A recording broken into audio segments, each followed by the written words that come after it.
સુરતમાં ઈમાનદાર ગણાતી આમ આદમી પાર્ટીના કોર્પોરેટર જીતેન્દ્ર કાછડિયાની અટકાયત કરી છે. તેમના પર મલ્ટી લેવલ પાર્કિંગના કોન્ટ્રાક્ટર પાસેથી 10 લાખ રૂપિયાની લાંચ માંગવાનો આરોપ છે. આ પહેલા આ જ કેસમાં આમ આદમી પાર્ટીના બીજા કોર્પોરેટર વિપુલ સુહાગિયાની ધરપકડ કરવામાં આવી હતી.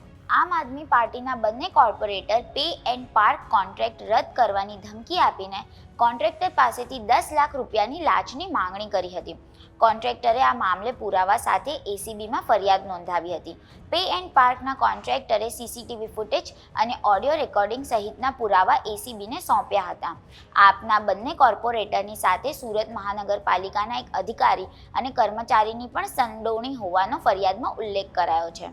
ફરિયાદમાં રજૂ કરાયેલા ઓડિયો રેકોર્ડિંગને ફોરેન્સિક સાયન્સ લેબોરેટરીમાં મોકલવામાં આવ્યા હતા, જ્યાં તેની સત્યતા સાબિત થઈ ગઈ હતી. આ પુરાવાના આધારે જીતેન્દ્ર કાછડિયા અને વિપુલ સુહાગિયા આ બંનેને ગુનામાં આરોપી ઠેરવવામાં આવ્યા હતા. ગુનો નોંધાયા બાદ જીતેન્દ્ર કાછડિયા ફરાર થઈ ગયા હતા. જોકે એસીબીની ટીમે તેમને શોધી કાઢ્યા અને અટકાયતમાં લીધા છે. જીતેન્દ્ર કાછડિયા વોર્ડ નંબર 16ના કોર્પોરેટર છે.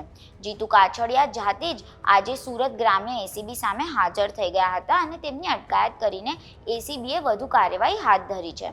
આ કેસમાં અન્ય 2 અધિકારીઓની સંડોવણી પણ સામે આવી છે. ત્યારે જોવાનું રહ્યું કે એસીબી આ બંને અધિકારીઓ સામે ક્યારે કાર્યવાહી કરશે.